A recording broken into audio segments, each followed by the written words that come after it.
Monsieur le président, chers collègues, le présent rapport promeut l'action déjà engagée par les services de la collectivité européenne d'Alsace en termes de routes et de biodiversité, comme ça a été détaillé.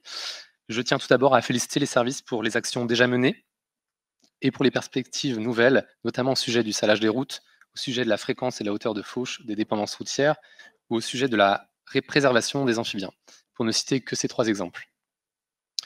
C'est l'occasion également de remercier les citoyens et les scientifiques qui, depuis plusieurs décennies, se battent pour que cette prise de conscience collective s'opère. Je les félicite ici. Ils ont bataillé, quitte à être qualifiés d'utopistes, de sectaires, d'amiches ou de dogmatiques, termes qu'on entend encore dans la bouche de certains, jusque dans les assemblées. J'avais écrit ce discours avant qu'il y ait la séance et vous venez confirmer ces réflexes. Mais bref, en 2022, il n'est plus possible pour une collectivité, quelle qu'elle soit, de ne pas prendre le chemin de mesures visant à freiner les effets de l'activité humaine sur la biodiversité et sur le dérèglement climatique. Plus que jamais, il est indispensable de faire front commun. C'est pourquoi je me dois de pointer du doigt certaines contradictions. Effectivement, les fameuses contradictions. Effectivement, nous nous retrouvons à voter le même jour une honorable liste de 10 engagements de la CEA sur sa politique des routes qui prend en compte le respect de la biodiversité. Et en même temps, nous avons abordé ce matin les orientations budgétaires qui titrent parmi leurs priorités d'améliorer la sécurité de nos routes et favoriser une mobilité durable pour un budget de 1,6 milliard d'euros pour les 10 prochaines années. Alors, hurrah, serions-nous tentés de nous exclamer. Sauf que voilà, au bout de quelques lignes seulement, on tombe sur l'annonce d'un programme pluriannuel d'investissement à venir avec, je cite, de grands projets.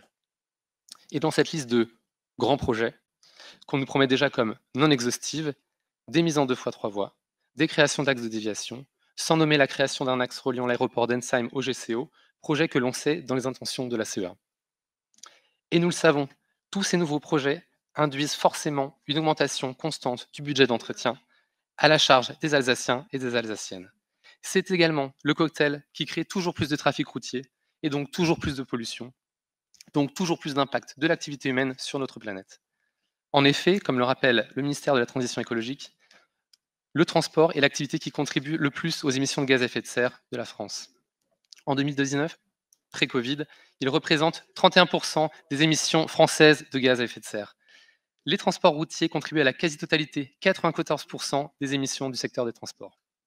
Alors certes, pour en revenir aux orientations budgétaires de la CEA sur lesquelles je n'ai pas pu m'exprimer tout à l'heure, il est question un peu plus loin d'investir de façon croissante dans les mobilités douces et alternatives et de poursuivre les investissements en faveur du fret ferroviaire. Mais il me semble primordial, sur le budget, de faire des choix, ce qui permettrait, par exemple, que pour 2022, la part des investissements cyclables soit supérieure aux 2,8 millions prévus sur un budget de 151 millions d'euros pour les mobilités, soit 1,8%. Toujours en termes de mobilité, la CEA doit concentrer son action à la fois sur l'entretien du réseau existant pour la sécurité des usagers, c'est tout naturel, et en même temps sur le développement des mobilités douces et alternatives et le fret ferroviaire. Mais par pitié, enfin, stoppons les nouveaux projets routiers.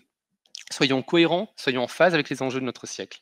Pour la préservation de notre patrimoine naturel, il est urgent de freiner l'artificialisation des sols et de décréter un moratoire, je dis bien un moratoire, sur l'étalement des axes routiers.